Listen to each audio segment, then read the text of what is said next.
Year அங்கே exam ஹாலில் உட்காந்து கன்ஃபியூஸ் பண்ணிக்கூடாது. தெளிவாக படிச்சுக்கணும். எதை படித்தாலும் தெளிவாக படிக்கணும். அடிக்கடி சொல்கிறது என்ன அப்படின்னா, அகல உழுவதினோட ஆழ உழுவதே சால சிறந்து. ஒரு பக்கம் படித்தாலும் சரி, அது தெளிவாக வந்து படிச்சுக்கணும்.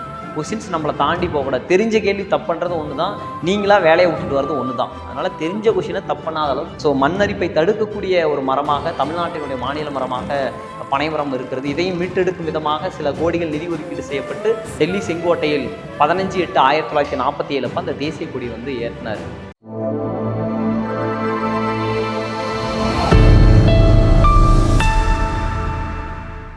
வெல்கம் டு வெற்றி வழி பயிற்சி மையம் தருமபுரி. ஸோ கிளாஸ் கண்டினியூட்டி தொடர்ச்சியாக நம்ம வந்து பார்க்கலாம். ஸோ நமக்கு 6th செகண்ட் டேர்மில் டாபிக் நேம் வந்து பார்த்திங்கன்னா தேசிய சின்னங்கள் அப்படின்ற தலைப்புகளில் நம்ம வந்து பார்க்க போகிறோம். இதுலேருந்து ஒரு கொஸ்டின்ஸ் நம்ம வந்து சாலிடாக அக்செப்ட் பண்ணலாம். பட் இந்த டாப்பிக்கில் என்ன அப்படி கேட்டிங்கன்னா, இயர்ஸ் வந்து நிறையா வரும். அது சில விஷயங்களுக்கு நம்ம வந்து இதுக்கு வேணால் ஷார்ட்கட் நம்ம வந்து பார்க்கலாம். ஸோ எப்படி அப்படின்றத வந்து பார்க்கலாம். தேசிய சின்னங்கள் அப்படின்றது நமக்கு வந்து பார்த்திங்கன்னா என்னென்னலாம், இப்போ வந்து பார்த்திங்கன்னா தேசிய மரம் அப்படின்னா ஆலமரம் அப்படின்னு கொடுத்துருக்காங்க. தேசிய மலர் அப்படின்னா தாமரை. ஸோ அதே மாதிரி தேசிய பழம்னா மாம்பழம். இது எல்லாமே ஒரே இயர்லேயே 1950 நமக்கு வந்து பார்த்திங்கன்னா தேசிய சின்னமாக நமக்கு வந்து அறிவிச்சிருக்காங்க. இது மூணுமே நமக்கு வந்து சேம் இயர் தான். ஸோ தேசிய மரம் ஆலமரம், தேசிய மலர் தாமரை, தேசிய பழம் என்றால் மாம்பழம். ஸோ மூணுமே 1950 வந்து பண்ணியிருப்பாங்க. தேசிய விலங்கு புலின்றது 1973 வரும். ஏன்னு கேட்டிங்கன்னா, இதுக்கு முன்னாடி தான் நமக்கு வந்து பார்த்திங்கன்னா வனவிலங்கு பாதுகாப்பு சட்டம் 1972 வந்து கொண்டு வந்திருப்பாங்க. நமக்கு வந்து ஃபண்டமெண்டல் டியூட்டிஸில் கூட கொடுத்துருக்காங்க. ஸோ நம்ம வந்து பார்த்திங்க அப்படின்னா இந்த மாதிரி இருக்குது. ஃபண்டமெண்டல் இது டிபிஎஸ்பிலையுமே இருக்குது, டைரக்ட் பிரின்ஸ் ஆஃப் ஸ்டேட் பாலிசிலையுமே. ஸோ இதுக்கு உண்டான ஆர்டிகல்ஸ் வந்து கொடுத்துருக்காங்க. சரி, ஓகே, ரைட். ஸோ நமக்கு வந்து பார்த்திங்க அப்படின்னா அடுத்தது தேசிய நதி கங்கை வந்து பார்த்திங்கன்னா 8 பக்கம் சுற்றிக்கிட்டு தான் வரும் அப்படின்னு ஞாபகத்துக்கு வச்சுட்டிங்கன்னா 8 அப்படின்னு ஞாபகத்து வச்சுக்கலாம். 2008 பக்கம் கங்கை நீர் வருகிறது அப்படின்னு ஒரு ஷார்ட்கட், அவ்வளோதான். அதே மாதிரி ஆற்று ஓங்கில் அப்படின்னு வந்து பார்த்திங்க அப்படின்னா நமக்கு வந்து பார்த்திங்கன்னா டால்ஃபின் மாதிரி இருக்கும். இது கங்கை நதியில் இருக்கக்கூடிய இது வந்து பார்த்திங்கன்னா 2010 அப்படின்னு இருக்கும். அடுத்தது நமக்கு வந்து பார்த்திங்க அப்படின்னா தேசிய பாரம்பரிய விலங்கு அப்படின்னு கொடுத்துருப்பாங்க. நான் அது இதில் எழுதல. தேசிய பாரம்பரிய விலங்கு அப்படின்னு எதுனா யானையை வந்து சொல்கிறோம். 10 யானை பலம் வேணும் அப்படின்றது தான். அதே மாதிரி லாக்டோஃபேசல்ஸ் நமக்கு வந்து பார்த்திங்கன்னா பாலை தயிராக மாற்றுறது எது அப்படின்னு கேட்டிங்கன்னா என்ன இது அப்படின்னா பாக்டீரியா தான். ஸோ பால் அப்படின்னாவே 2 எழுத்து. இது மட்டும்தான் 2012 வரும். அதனால் கொடுக்குறத வந்து வச்சு நீங்கள் வந்து பார்த்துக்கோங்க. ஸோ இதில் 1950 அப்புறம் மயில் வந்து வரும், அது 63, புலி வந்து 73. ஸோ வனவிலங்கு பாதுகாப்பு சட்டம் கொண்டு வந்த பிறகு தான் புலி வந்து நம்ம தேசிய விலங்காக புலி அப்படின்றது நமக்கு தெரியும். ஸோ அது கூட ஒரு ஒன்றா கூட்டிக்கிட்டிங்கன்னா 1973 வரும். சரிங்களா? இது தேசிய அதாவது வன பாதுகாப்பு சட்டம் அப்படின்னு இருக்கும். அதே இப்போ வன பாதுகாப்பு சட்டம். வெரி குட், அவர் சொன்னதான் கரெக்டு. ஸோ 1980 வன பாதுகாப்பு சட்டம். சரிங்களா? Okay, right. ஸோ இது வந்து நீங்கள் படிக்கிறப்ப, ஏன்னா படிச்சுட்டு போய் இயர் அங்கே எக்ஸாம் ஹாலில் உட்காந்து கன்ஃபியூஸ் பண்ணிக்கூடாது. தெளிவாக படிச்சுக்கணும். எதை படித்தாலும் தெளிவாக படிக்கணும். அடிக்கடி சொல்கிறது என்ன அப்படின்னா, அகல உழுவதினோட ஆழ உழுவதே சால சிறந்து. ஒரு பக்கம் படித்தாலும் சரி, அது தெளிவாக வந்து படிச்சுக்கணும்.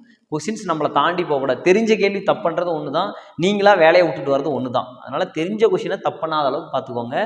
ஸோ வந்து பார்த்துக்கோங்க. ஸோ அடுத்து நம்ம வந்து பார்க்கக்கூடியது தமிழ்நாடு அப்படியே கம்பேர் பண்ணி கொடுத்துருப்பாங்க. ஸோ தமிழ்நாட்டினுடைய வந்து பார்த்திங்க அப்படின்னா மாநில விலங்கு அப்படின்னு கேட்டிங்கன்னா வரையாடு தான். தற்போதைய முதல்வர் அவர்கள் கூட 2022 அக்டோபர் மாதம் 7ஆம் தேதி அறிவித்தாங்க. அழிந்து வரக்கூடிய இனமாக நமக்கு வந்து பார்த்திங்கன்னா மாநில விலங்கு என்று சொல்லக்கூடிய வரையாடு இருக்கிறது. நீலகிரி மாவட்டத்தினுடைய அந்த பகுதியில் இருக்கக்கூடியதான் வந்து வரையாடு. அக்டோபர் 7ஆம் தேதி வரையாடு தினமாக தற்போதைய முதல்வர் அவர்கள் அதை அறிவித்தாங்க. ஸோ நமக்கு வந்து பார்த்திங்கன்னா ரெட் டேட்டா புக் அப்படின்றது வந்து கொண்டு வந்திருப்பாங்க. ஸோ 1992 அதில் வந்து பார்த்திங்கன்னா அழிந்து வரும் இனங்களை பற்றி, அதை சிவப்பு புத்தகம் அப்படின்னு சொல்லுவாங்க, அதில் குறிப்பிட்டிருப்பாங்க.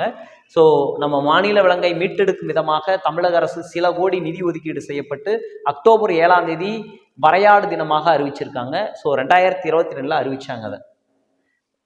நெக்ஸ்ட் வந்து பார்த்திங்க அப்படின்னா அது என்ன கூட இருந்தால் கூட எழுதிக்கோங்க. ஸோ வந்து பார்த்திங்கன்னா வரையாடு அப்படின்றது எப்போ சார்னு கேட்டிங்கன்னா அக்டோபர் 7ஆம் தேதி வரையாடு தினம் 2022 தற்போதைய முதல்வர் அவர்கள் அதை அறிவித்தாங்க. Okay, right. ஸோ நெக்ஸ்ட்டு பறவை அப்படின்றது வந்து பார்த்திங்கன்னா மரகத புறா அப்படின்றது நமக்கு வந்து கொடுத்துருக்காங்க. ஸோ வந்து பார்த்திங்க அப்படின்னா இருக்குது. இங்கே நமக்கு வந்து பார்த்திங்க அப்படின்னா மயில் அப்படின்னு தெரியும், இங்கே மரகத புறா அப்படின்றது. ஸோ மலர் அப்படின்னா செங்காந்தல் மலர். நமக்கு வந்து பார்த்திங்கன்னா 10 பாட்டில் கூட குறிஞ்சி பாட்டு அப்படின்ற தலைப்புகளில் நமக்கு வந்து 99 வகையான மலர்களை பற்றி கொடுத்துருப்பாங்க. அதில் கூட நமக்கு வந்து செங்காந்தல் மலர்லேருந்து தான் தொடங்கும்.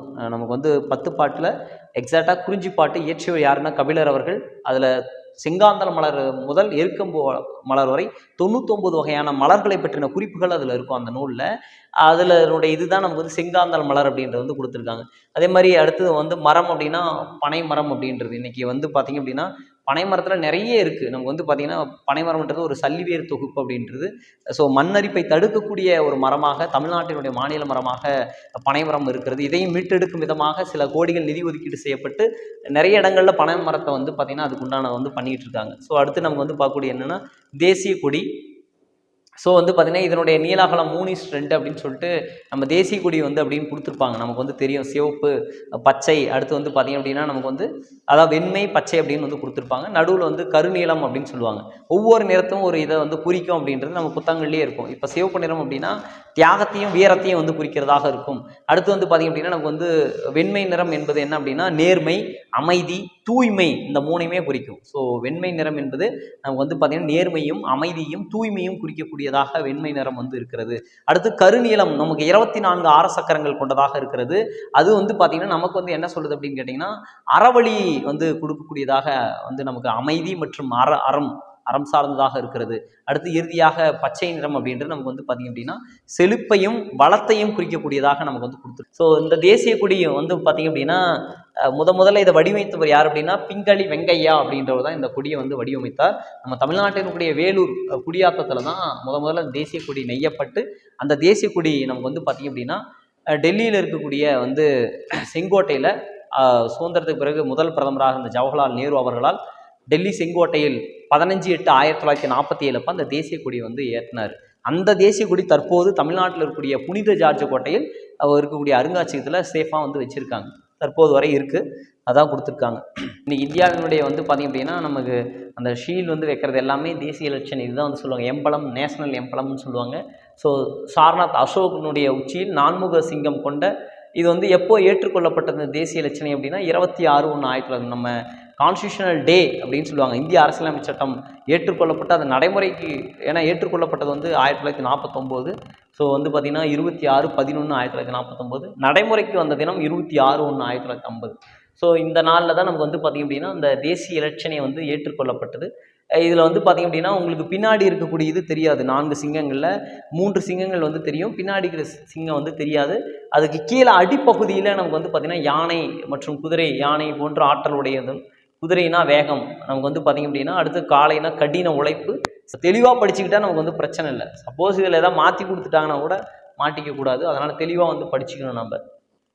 இந்த சத்தியமேவ ஜெயதே அப்படின்றது முண்டக உபநிடத்திலிருந்து தேவநாகரி என்று சொல்லக்கூடிய முண்டக உபநிடத்திலிருந்து எடுக்கப்பட்டது. நம்ம அறிஞர் அண்ணா கூட வந்து பார்த்திங்கன்னா இந்த சத்தியமேவ ஜெயதே தான் வாய்மையே வெல்லும் அப்படின்னு சொன்னாங்க. ஸோ வாய்மையே வெல்லும் அப்படின்றதான் இந்த சத்தியமேவ ஜெயதேவனுடைய இது வந்து நமக்கு வந்து கிரேட். ஸோ அடுத்து நமக்கு வந்து பார்த்திங்கன்னா தற்போது இது வந்து பார்த்திங்கன்னா சாரநாத் அருங்காட்சியகத்தில் வந்து இதை வச்சுருக்காங்க. நமக்கு தெரியும் அசோகர் வந்து பார்த்திங்கன்னா எப்பேற்பட்ட மௌரிய வம்சத்தை சார்ந்தவர். முதல்ல கலிங்க போர் நமக்கு வந்து பார்த்திங்க அப்படின்னா அந்த 261 நடக்கும், கிமு 261. அதில் வந்து பார்த்திங்கன்னா அவர் அந்த திக் விஜயம் அப்படின்றத விட்டுட்டு அந்த போருக்கு அப்புறம் தர்ம விஜயம் அப்படின்றத கையில் எடுப்பார். சரிங்களா? ஸோ அதில் 1.5 லட்சம் பேர் அந்த போரில் இறந்ததுனால ஸோ வந்து பார்த்திங்க அப்படின்னா அவர் வந்து அந்த தர்ம விஜயம் அப்படின்றத ஃபாலோ பண்ண ஆரம்பித்து புத்த மதத்தை வந்து ஃபாலோ பண்ணுவார். தன்னுடைய மகனான மகேந்திரன் மற்றும் சங்கமித்திரையை இலங்கைக்கு புத்த மதத்தை பரப்புரை செய்வதற்காக பண்ணியிருப்பார். 3வது புத்த சமய மாநாடு கூட கூட்டியிருப்பார். எங்கே போட்டிருப்பார்? Very good, Pataliputra. பின்னாடி அவரை தொடர்ந்து வந்து தான் கனிஷ்கர் 4வது புத்த சமய மாநாட்டில் நமக்கு வந்து பார்த்திங்கன்னா காஷ்மீரில் வந்து போட்டிருப்பார். இதை நீங்கள் வந்து ஹிஸ்ட்ரியில் படிப்பீங்க இதெல்லாமே. சரிங்களா? Okay right. அதனை தொடர்ந்து நம்ம வந்து பார்த்திங்கன்னா தேசிய கீதம் அப்படின்னு சொல்கிறாங்க. நமக்கு தேசிய கீதம் தேசிய பாடல் ரெண்டுமே ஏற்றுக்கொள்ளப்பட்ட நாள் நமக்கு வந்து பார்த்திங்க அப்படின்னா அதாவது குடியரசு நமக்கு வந்து பார்த்திங்கன்னா 26 அதாவது ரீபப்ளிக் டேக்கு முன்னாடி 2 நாளைக்கு முன்னாடி தேசிய கீதம் தேசிய பாடலும் ஏற்றுக்கொள்ளப்பட்டது. அப்போ 26 அப்படின்னா 24/1/1950. இந்த தேசிய கீதம் அப்படின்றது எழுதியவர் யார் அப்படின்னு கேட்டிங்கன்னா ரவீந்திரநாத் தாகூர் அவர்களால் வங்காள மொழியில் பெங்கால், ஏன்னா அவர் வந்து பெங்கால் ஸ்டேட்டில் தான் இருந்தார், பெங்கால் லாங்குவேஜில் தான் அதை எழுதினார். நமக்கு வந்து பார்த்திங்க அப்படின்னா அதுக்கப்புறம் அது ஹிந்தியில் டிரான்ஸ்லேட் பண்ணாங்க. ஹிந்தியில் டிரான்ஸ்லேட் பண்ணி தான் ஜனகணமன அப்படின்னு 13 லைன்ஸ் வந்து இருக்கும், 52 செகண்டு. இந்த தேசிய கீதம் அப்படின்றப்ப நமக்கு வர்றப்ப நேராக நிற்க வேண்டும், பாடலின் பொருள் புரிந்து பாட வேண்டும், எவ்வித அசையும் இன்றி நேராக நின்றி பாடலின் பொருள் புரிந்து பாட வேண்டும் அப்படின்றது தான் இந்த தேசிய கீதத்தில் நமக்கு வந்து சொல்லியிருப்பாங்க. ஸோ 13 லைன்ஸ் வந்து எடுத்திருப்பாங்க. இதுலேருந்து நமக்கு வந்து பார்த்திங்கன்னா 13 லைன்ஸு 52 செகண்ட் வந்து பண்ணியிருப்பாங்க. அப்போ நம்ம வந்து பாடுறப்ப பாடலின் பொறுப்புரிந்து பாடணும் அப்படின்றது தான். ஸோ எழுதியவர் யார் அப்படின்னு கேட்டிங்கன்னா ரவீந்திரநாத் தாகூர் அவர்கள் வந்து எழுதியிருப்பாங்க தேசிய கீதம். இது முதல்ல எந்த தேசிய காங்கிரஸ் மாநாட்டில் பாடப்பட்டது, இதுதான் கேள்விகள் வரும். கல்கட்டாவில் எந்த ஆண்டு பாடப்பட்டது? Very good. ஆமாம், நமக்கு வந்து பார்த்திங்கன்னா முதல்ல கல்கட்டாவில் தான் வந்து பண்ணியிருப்பாங்க. எப்போ சார்னு கேட்டிங்கன்னா 1911 டிசம்பர் மாதம் தான். ஸோ எங்கே சார்னு கேட்டிங்க அப்படின்னா கல்கத்தாவில் வந்து பண்ணியிருப்பாங்க. சரிங்களா? ஆனால் அதுக்கப்புறம் நம்ம இதை ஏற்றியவர் தான் யார் அப்படின்னா தேசிய கீதம் அப்படின்னாவே ரவீந்திரநாத் தாகூர் நமக்கு தெரியும். அடுத்து வந்து தேசிய பாடல் அப்படின்னு வந்து சொல்கிறாங்க. இது வந்து வந்தே மாதரம் அப்படின்ற பாடல் நமக்கு வந்து இருக்குது. சரிங்களா? இதை எழுதியவர் யார்? ஆமாம், பக்கிம் சந்திர சாட்டர்ஜி. எப்போ எழுதுறாரு இந்த நூலை? எந்த நூல் எழுதியிருப்பார்? ஆனந்தமடம் 1882 அந்த ஆனந்தமடம்ன்ற நூலில் இருந்து நமக்கு வந்து என்ன மொழியில் எழுதப்பட்டது? வெரி குட், சமஸ்கிருதத்தில் எழுதப்பட்டது. சாட்டர்ஜி அப்படின்னு வந்துட்டாவே சமஸ்கிருதம், சங்கிரீட் இங்கிலீஷில் அப்படி தான் சொல்லுவோம். ஸோ அப்போ 1882 ஆனந்தமடம் என்ற நூலில் சமஸ்கிருத மொழியில் எழுதப்பட்ட அந்த வந்தே மாதரம் அப்படின்ற பாடலானது நமக்கு எடுத்து வந்து பண்ணியிருப்பாங்க. ஸோ அது எழுதியவர் யார் அப்படின்னா பக்கிம் சந்திர சாட்டர்ஜி அப்படின்றவர் தான் வந்து பண்ணியிருந்திருப்பார். இது வந்து எப்போ சார் எடுத்துக்கிட்டா அப்படின்னு கேட்டிங்கன்னா உங்களுக்கு வந்து 1896. சேம், இதுவும் கல்கட்டா தான். ஐஎன்சி அப்படின்னா இந்தியன் நேஷனல் காங்கிரஸ். 1896 கல்கட்டாவில் நடந்த காங்கிரஸ் மாநாட்டில் ரவீந்திரநாத் தாகூரே அந்த பாடலை பாடுறாரு. சரிங்களா? ஸோ இது நமக்கு வந்து பார்த்திங்கன்னா 96. ஸோ அப்போ தேசிய கீதமும் சரி ரவீந்திரநாத் தாகூரால் பெங்கால் மொழியில் எழுதி இந்தியில் டிரான்ஸ்லேட் பண்ண ஜனகண மன அப்படின்ற பாடல் தேசிய கீதம், மற்றும் தேசிய பாடல் வந்தே மாதரம் என்ற பாடல் பக்கிம் சந்திர சாட்டர்ஜியா ஆனந்தமடம் என்ற நூலில் சமஸ்கிருத மொழியில் எழுதப்பட்ட 1882 எழுதப்பட்ட அந்த இதை நமக்கு வந்து பார்த்திங்கன்னா வந்தே மாதரம் என்ற பாடல் ரெண்டுமே 24/1/1950 தேசிய கீதம் மற்றும் தேசிய பாடல் ஏற்றுக்கொள்ளப்பட்டது. சரிங்களா? இது வந்து 1911 ஐஎன்சி மாநாட்டிலையும் நமக்கு வந்து தேசிய பாடல் அப்படின்றது 1896 கல்கத்தா மாநாட்டிலையும் பாடப்பட்டது அப்படின்னு சொல்கிறாங்க. ஓகே, அடுத்து வந்து பார்த்திங்கன்னா தேசிய உறுதிமொழி அப்படின்னு நமக்கு வந்து கொடுத்துருக்காங்க. ஸோ வந்து பார்த்திங்க அப்படின்னா இந்தியா எனது நாடு தாய் நாடு அப்படின்றது தான் இது தொடங்கும். இதை வந்து தெலுங்கு மொழியில் எழுதப்பட்டது. எழுதியவர் யார் அப்படின்னு கேட்டிங்கன்னா பிதிமாரி வெங்கட சுப்பாராவ் அப்படின்ற ஒரு தெலுங்கு மொழியில் தான் இந்த உறுதிமொழி வந்து சொல்லியிருப்பார். ஸோ அதான் வந்து தேசிய உறுதிமொழியாக நமக்கு வந்து கொடுத்துருக்காங்க. ஸோ தெலுங்கு மொழியில். சரிங்களா? யாருக்கா டவுட் இருக்கா?